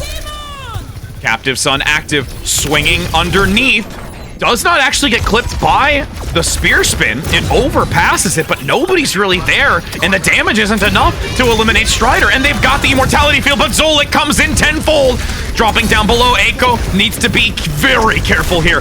Chronic gets the shutdown though. Neutral no longer here. Deco underneath needs to be extremely cognizant. The immortality field gives coverage to both Cowman and to Eiko. Strider shuts out. Can't get that Terror Surge to push the extra damage to shut down both that were so close around the doorway. Oh man, it's getting taken down so low here, but without Strider, this is going to be a very difficult fight. Gravitic Flux comes through. Does Z-Man even have this immortality field? He does. Oh, gets it in time, but look at how quickly they get rid of it. Great assistance from Zolik in the back to top up Z-Man, not allowing their partner to fall in this fight. Scissors, though, getting double tapped by the autos from Cowman.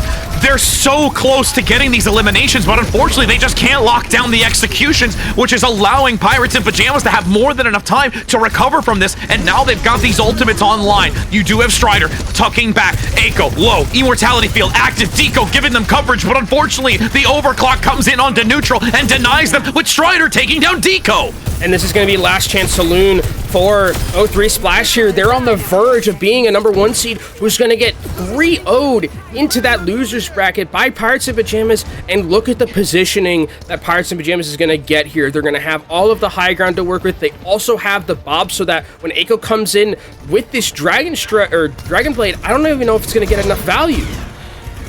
We'll see if there is anything that can be done in this dire moment. Look at how far away the payload is, too. You just have Cowman rushing and boostering close enough, and now gonna have to use the payload to try and mitigate some of the damage. Bob gets the crossfire, takes them out of it. There is the Captive Sun landing onto 1 at least. Eiko needs to come up big here and gets 2.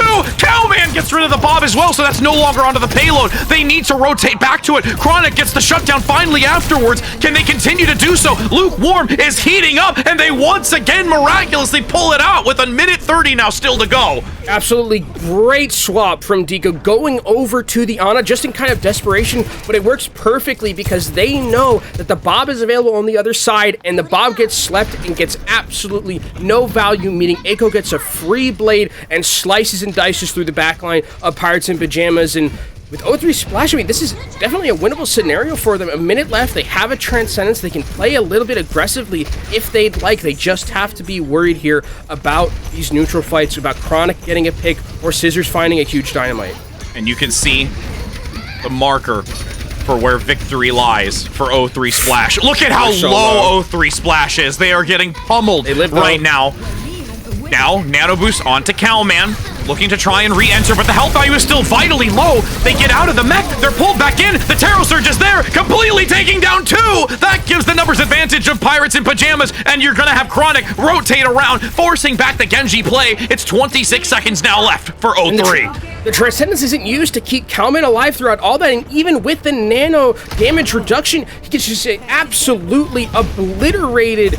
It's do or die right now for 0-3 Splash. They have the Transcendence to work with. Cowman could potentially get this self-destruct as an extra life, but on the other end, Ant Matrix, overclock for Chronic. This is so hard for 0-3 Splash to work through. Gonna be funneling so much damage into this narrow position once the window is active. There it is, neutral procs. That Transcendence, knowing that they cannot be denied. There is a second pick that comes through. Both Scissors and Chronic are down. That opens up this chance. It is only a few meters away from completion. Into this overtime. Lukewarm finds the stagger. They've been brought down. It's only one left, and it's Zolik who's in the back attempting to just buy some time, but they can't afford to do it. They proc the ult. They're shut down, and it's eaten. Now, a swap to Tracer. Diving onto this position. Using everything imaginable to get this into a stall, into the overtime. Strider diving in onto the Doomfist. Z-Man procs over to the Kiriko to swift step in, but Cowman comes in with full force to counteract it on the front line, and you've got 0-3 Splash saying we will not go down either without a fight. That was, I mean, an unreal map from 0-3 Splash. There were 3 times where it felt like they had zero business winning those fights in overtime, right?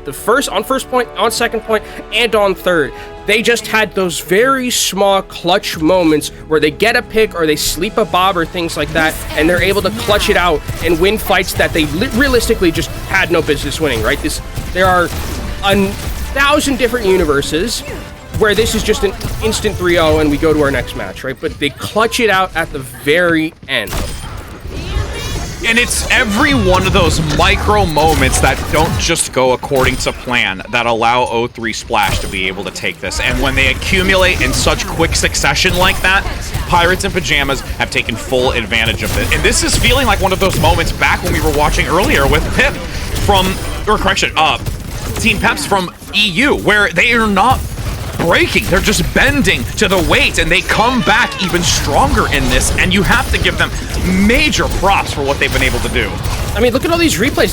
These fights at the end in overtime, they're at ultimate deficits when they're happening. These fights, like, this is not winnable fights in almost any aspect, but they still just find picks or cooldowns that are so effective to just win these fights where they just never say die. And I mean, this is a great moment for a team looking to complete a reverse sweep, right? The fact that you were able to survive a map like this and go through all of those trials and tribulations, that's a great amount of momentum to be able to say, hey, we can still win even in what we would consider to be unwinnable scenarios. And it's going to be great momentum going into map 4. Ooh, we already saw it earlier, the type of momentum you get from a game like that, and that one was an intense one, and I can guarantee you they're shaking right now. They've got the energy through them, just surging in what this next map's going to have in store for us. And Kenobi, we might have said, you know, we passed off some of the map 5ers to elsewhere. We got our mojo back a little bit earlier. I think we might still be having it boiling on the inside. Do we get another reverse sweep coming in? We might. Like, oh, we might. Man. Oh, and there's a lightning fast pickup again. This is a deja vu moment. We've got Esperanza as our next one. Esperanza is going to be where we're going next. And I think that, like, this is a map that the fact that it was so quickly picked by Pirates and Pyjamas is interesting to me, because they definitely have, like, an idea that, like, they probably want to play the Orisa composition more so than anything. Chronic and Scissors can play almost any, like, long to mid-range hit scan on a map like this. But I think what I'm really interested in is, does Cowman stick into this lineup? And does, in fact, come back and play Orisa? Because Cowman, I mean, for the most part, has been playing relatively well, whether it's the Sigma, whether it's the D.Va. Cowman on these off-tank picks has been performing extremely well in these current matchups, and I wonder if they're just going to say, hey, we'll continue to let it ride. If Cowman's playing this well, there's really no need to change it. And I'm just like holding my breath right now because they've just got these few minor moments before taking that adjustment and swapping it over to see if they want to enter in with a substitute, and it really could be anything. I mean, I wouldn't think that it's a bad idea if they want to keep Cowman in, if they feel warm and they're feeling really good after that, and they want to continue to bring that type of value. But I agree with you that there could be some pitfalls and might have a better opportunity of cycling back to their original tank play. I mean, I think Infected coming into the lineup would be like them saying, we're going to play Orisa and only Orisa, where if it's Cowman, you have either the ability to play the D.Va or something like playing the Sigma, which, again, works relatively well against whatever it is that the other side of Pyjamas and Pyjamas is running, whether it is the Orisa, whether they want to mirror the Sigma and mirror the D.Va. I think that Cowman kind of gives them the best avenue to do that, so it doesn't look like we're seeing too many swaps just yet. We're just waiting for the teams to get ready, but I think that something that happened again in that matchup that was really important was the kind of liberation of Lukewarm, who had, I mean, in terms of the stats, I think really picked it up, but the biggest thing to me was the stat line of him not dying as much, right? 2 deaths on their attack, and then I think only 6 deaths on the, or 2 deaths on their, 2 deaths on their 2 attack. 2 deaths on the first and 6 on the second, only 6 deaths on the defense. So, like, I think that if Lukewarm can stay alive a little bit longer and, like, be able to be healed up by Neutral and Deco and also not be focused down as much, I think this is a great avenue for O3 Splash to get back into this. If they aren't going to be switching up, putting in Infected, it's going to be Cowman staying in this lineup. So expect the Sigma and a D.Va again. Yeah, keep them warm. Let unleash the Cowman. I'm taking off my shoes for you. I didn't do it in the first part of this, but you know what? I'm doing it now, friend. I'm doing it now. Is this like collusion? Like, it's like if you're like how does Pyjamas and Pyjamas feel if you're just like, if that's like an actual power you have and you're using it? I mean, if that's an actual power, my goodness, I can't control what I am capable of doing in this world. If anything, Cowman's dad's just like, yeah, I'm taking off my shoes too. As we're now going to be entering into this, I think that's super fun. Because what has it been now? 2 years that I think you and I have been casting Cowman just across longer than that. My goodness, how time flies. It's got to be longer than that. 3-4 at least. I've been taking off my shoes and feeling the coarseness of my concrete for a while watching him. I mean, we casted the Cowman in Overwatch 1. That's how long. That's true. Oh my gosh, that's right. It has been that long. Oh my. I forget how long I've been in the industry. As now we have 15... the least you think about it, the less old you feel. So, like, you know, it's just... Yeah, you're right. Yeah, you're right. I ain't gonna let you go. Yeah, I'm agree with that one. We won't talk about that. 5 seconds now to go as these doors are gonna open. No surprise here, pretty much from either side, as we do see this battle again to see if O3 Splash can bring it to a map 5. Mirror compositions from both these teams, and I wonder how the flanking options are going to be going here, because one of the things that Cowman can do effectively is just kind of hold on those flanking angles a little bit easier than something like an Orisa, because you have that ability to hold up your shield and then be kind of a shield yourself with Grasp. So Strider taking a lot of damage already, needs to get healed up, and that's a lot of resource already used from Zolik, as we're going to be seeing these poking angles at the start. The Sojourns are going to be incredibly important here to see who can find potentially a pick. And these dueling battles to the outskirts are so interesting. Eiko gets followed up on after the Helix rocket lands. Oh my goodness. Now we've got 9 minutes to go. First minute goes very, very well here for Pirates in Pyjamas. Yeah, pretty overwhelming at that point. And I think one of the things about the Sigma that does struggle a little bit is if you don't find a way, like, early to really hold down those flanker angles or hold down the front line, Sigma Shield evaporates against this comp. Like, just completely just gets obliterated, and then it's only Grasp, and then once you've lost both those cooldowns, you can just get run on. It's very easy to do so. So Pirates and Pyjamas have a good start to this matchup. Now they have control of this high ground as well. Eiko's going to have to try and maybe move to the side. Beat it, but Neutral's already taken down. Yeah, Scissors gets a great Helix rocket again here. That's really, really yielding so much value. And Eiko down again. Scissors really popping off here on the 76 and already has the tactical visor. Waiting patiently, high ground still controlled. I mean, O3 Splash can't contest this. There's just absolutely no way at the moment. They need to either get Lukewarm a pick or some way somehow, or they need to find, like, an ability to get Captive Sun in time. Ant Matrix is going to be used here to try and zone them off before the butt scratch, but Strider gets taken down really early, and Lukewarm has to commit Overclock to this. Yeah, and you're going to have Pirates in Pyjamas completely evacuate. Oh my goodness, okay, Scissors again gets a nice pick. They're still going to evacuate, but it's nice to get that pickup on the way out. Zolik, though, oh my goodness, what a denial coming in with the positioning of the shield from Calman. As you do see that Ooh, gonna get the shutdown. Nice job onto Scissors, who was left up top. It's a scrappy engagement here. A jump onto the high ground from Deco. O3 Splash are now starting to fully capitalize on this and reduce everyone to rubble. Now they're probably going to be able to get some meterage in their own right. The big thing, though, is that are they going to be able to get control of this high ground here to give their DPS and their supports a good angle into this next fight, as Calman's going to just stay on that low ground trying to just push the bot and escort it. But I think this rotation from Pirates in Pyjamas is great here, just forcing them off that high ground, because they know with Orisa, they can just spear spin up here, and there's nothing really Pirates or O3 Splash is going to be able to do to match it. You could potentially slow it with an accretion, but then you get a shot like that. Deco down, neutral low. Calman's left all alone in no man's land, and they are going to swarm him like a just bee's nest.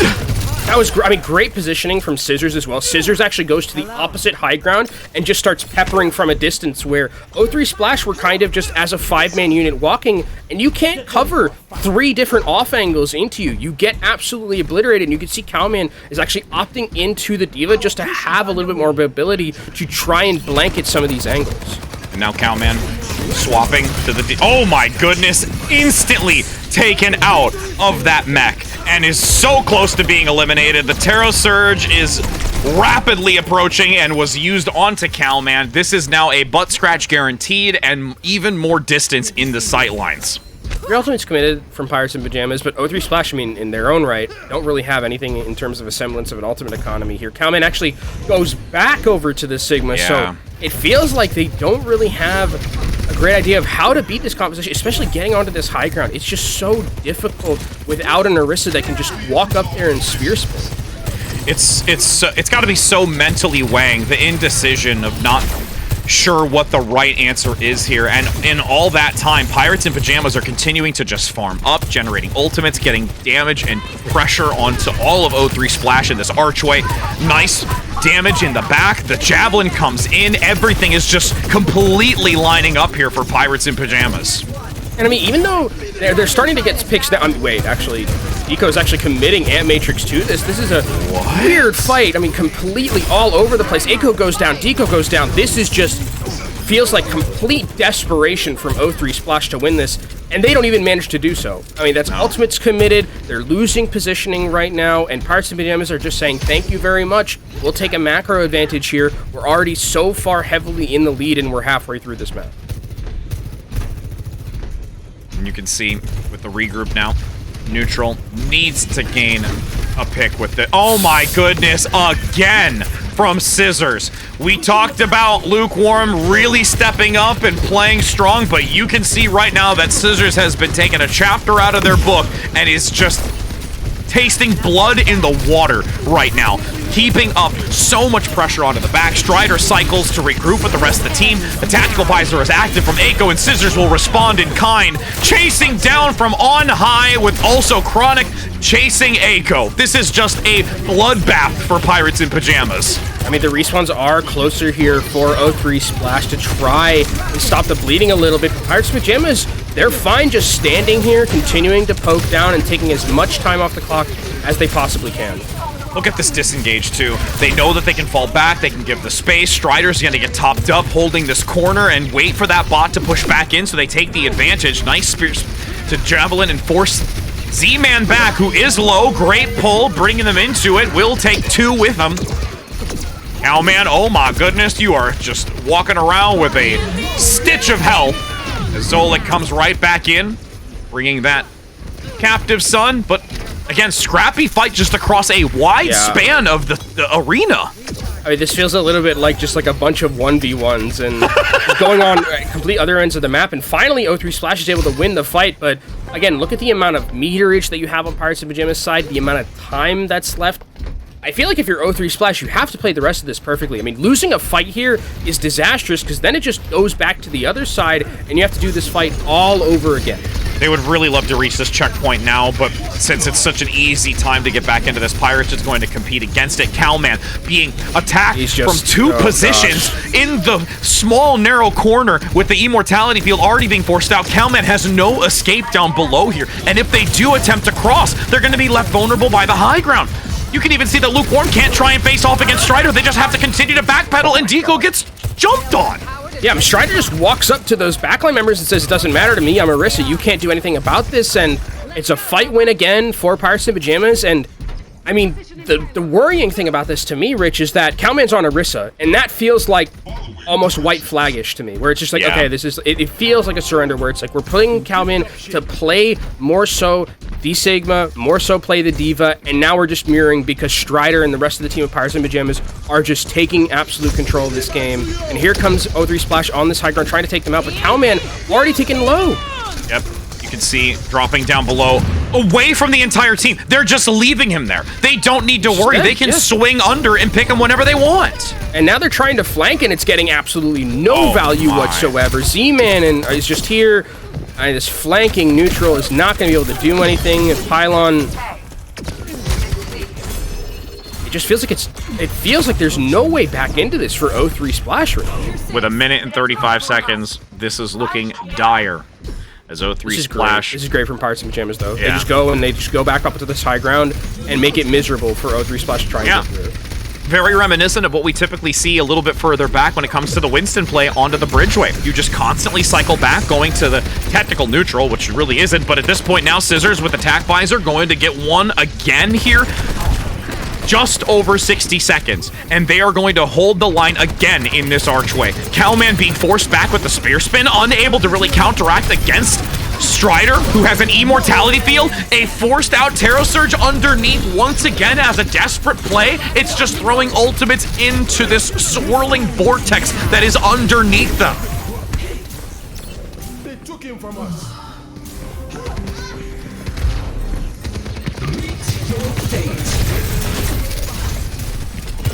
You're falling apart.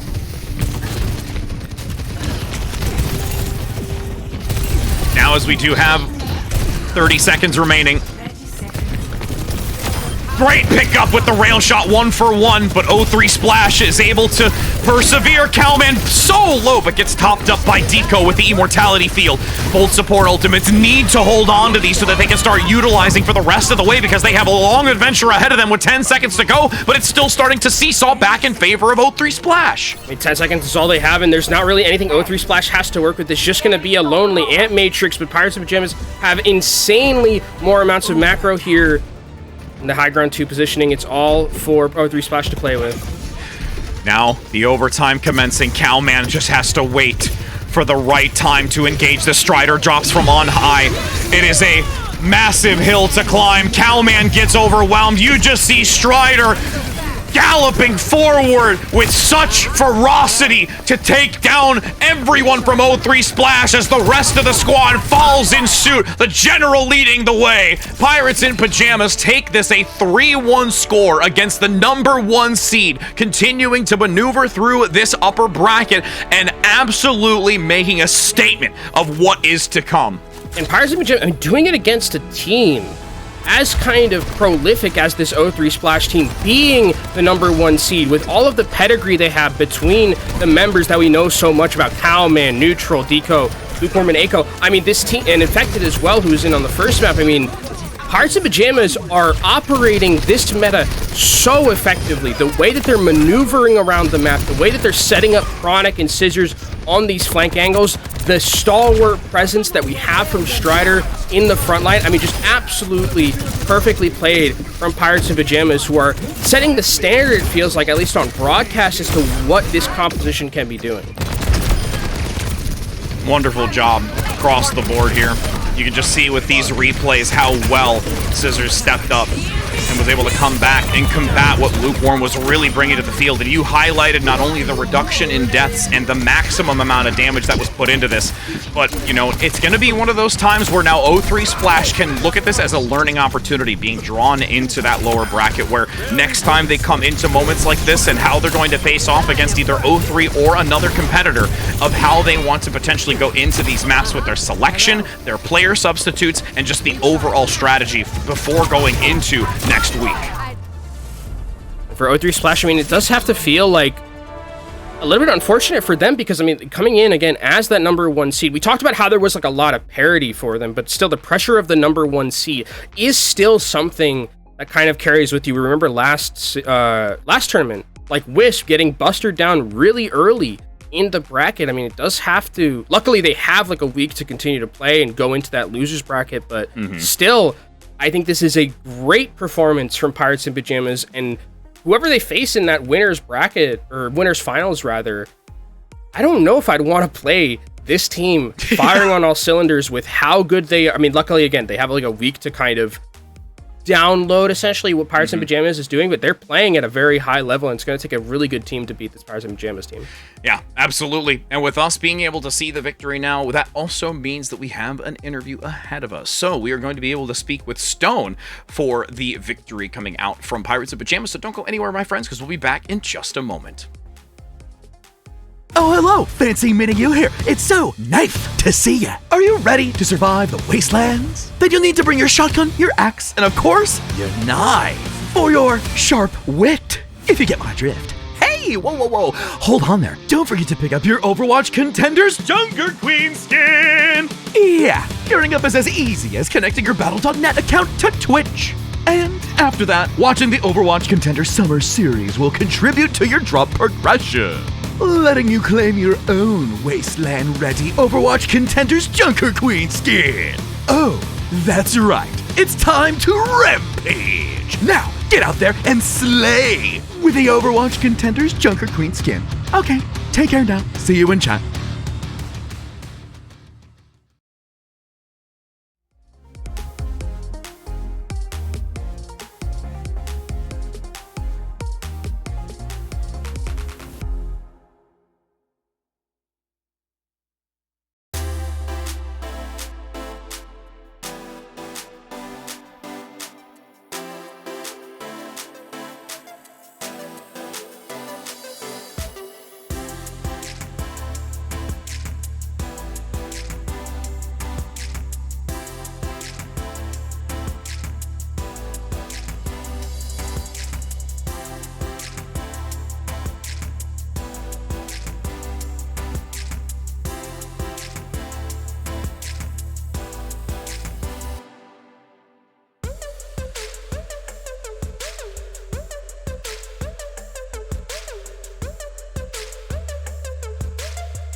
Welcome back, my friends. We are here with an amazing opportunity to speak with Stone, one of the sub players that we've got here, able to watch this team be able to take down the #1 seed again. And even mentioned before, we've been able to see it in the group stage, so there's no difference here really now, but being able to do it in the playoffs and on the main broadcast. So Stone, how you feeling, my friend? I feel great. I know the rest of the team also is pumped. I mean, I bet they are. So kind of take me through, I guess, the preparations for this series, because it was, with where the bracket kind of started, it's relatively short notice that you're playing this team. You do have some familiarity with them, obviously playing them earlier in the group stages. But for this meta in particular, what has kind of been the ideals for your team and like how it operates? Because I feel like a lot of the time with how you guys operate, it's like Chronic and Scissors are very adept at going on these like flank angles and really punishing and catching people off guard. Is that something that the team is making an active effort to do, or is it something that you just like Scissors and Chronic are doing in the moment? Definitely the team sets it up a lot, making sure Strider playing so that everyone can work their angles around him, and also Z-Man and Zolik helping support them, let them keep walking as far as they want to go. Yeah, I mean, we got to see, a lot of value being brought, both Z-Man and Zolik just pumping so much into Strider and just keeping that anchor throughout this. There was, again, the opportunity of this reverse sweep possibility coming through. You did see the shift come over. What is it like, when moments kind of get a little bit scary, or in situations like that where you need somebody to kind of be that more positive thinker, the positive talker, who kind of keeps the level head for when things go a little bit, out of the expectation of where you want it to go? Well, for me, I wasn't worried about them at all. After we won first 2 maps, I knew they were chilling. I was thinking about what y'all were going to be asking me. But for strong voices in the team, keeping everybody focused, Z and Strider are both really good mid-game leadership voices. Okay. They really keep everybody focused. So talking about Strider for a second, because we've seen, Strider kind of grow as a player in terms of the hero pool. Is that something Strider has also kind of grown in terms of just like being a vocal leader? Is that something that Strider has kind of always had? I think Strider's been a vocal leader for quite a while. I mean, this is my first season on the team, but from what I know, I think Strider's always kind of been like that. But he also just has a really good macro understanding. And so when he picking up new characters and stuff, as soon as he has like the character specific stuff down, like he's already ready to lead. Well, it's great to see it, and it really does reflect, and we saw some stellar combinations. We've got some highlights rolling here while we're talking with you, and we got to see that Numbani play with the Captive Sun synergy with Strider, and just moments like those are really great to see, and what you, along with the team, have moving forward going through this winner's bracket, and now finding yourselves a little bit more closely to that grand finals doorway. So is there anybody that you would like to shout out, those that are watching, supporting? Because it was a very, very close verdict for chat predictions. I mean, it was like a 1% differential. So for those that are out there in the chat supporting all of you, what do you want to say to them? Shout out the sub roster, Erikek, Neptune, and I. Shout out PDK, because he told me to. I think my dad might be watching. Shout out my dad. Let's go! Yeah. And our coaches. Awesome. Okay. Well, thank you so very much. We really do appreciate your time. It's been a blast. Pip, continuing to demonstrate and be a force to be reckoned with. And glad to see that you were able to not only take down this team in the group stages, but also doing so here on the main stage. So we appreciate your time, friend. Yeah, thank you guys. Well, Kenobi, we have seen quite an extensive amount of Overwatch. We didn't get our map 5. But we still got some very exciting close games. We can take a look at what that is for those that might be tuning in a little bit late to this match and seeing our faces versus some gameplay, as we do still have a lot more ahead of us, though, Kenobi. Again, it's a 1-3 score. You can't count out O3 Splash. They still have a chance in this loser's bracket to persevere and move on, but they at least now know that it is all on the line moving forward, Kenobi. I mean, speaking of close matches, that Saints versus Wisp game that's coming up next, I hope it's close, because that should be a very entertaining one between those two teams, and then Afterlife will be coming on to round things out later. We can take a look at the bracket and how we've gotten here. Not much has changed so far. Thing is, though, that we do now know what that loser's matchup is going to be. O3 Splash versus Amplify, and then Afterlife versus the loser of Saints versus Wisp. By the end of the day, we will have our Final Four going into next week. Yeah, the TBD still to happen for that third match, but that's what the nice thing is that you'll get to see both of the teams. The loser then goes to face off against Afterlife, so now you'll be able to at least kind of follow that little story to see if they continue on, if they're knocked out. But, you know, for all of us here, at least you and me, we're done for the rest of this evening. But there are still two amazing individuals that are going to take you the rest of the way of this roller coaster. That's going to be Dora and Helix as we go to a short break. So it's been an absolute pleasure to see all of you today, but they'll be able to take you the rest of the way home. So take care. We'll see you next time, friends. Oh, hello, fancy meeting you here. It's so nice to see ya. Are you ready to survive the wastelands? Then you'll need to bring your shotgun, your axe, and of course, your knife for your sharp wit, if you get my drift. Hey, whoa. Hold on there. Don't forget to pick up your Overwatch Contenders Junker Queen skin. Yeah, gearing up is as easy as connecting your Battle.net account to Twitch.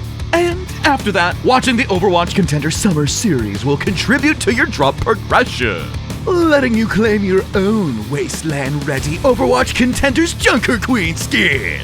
Oh, that's right. It's time to rampage. Now, get out there and slay with the Overwatch Contenders Junker Queen skin.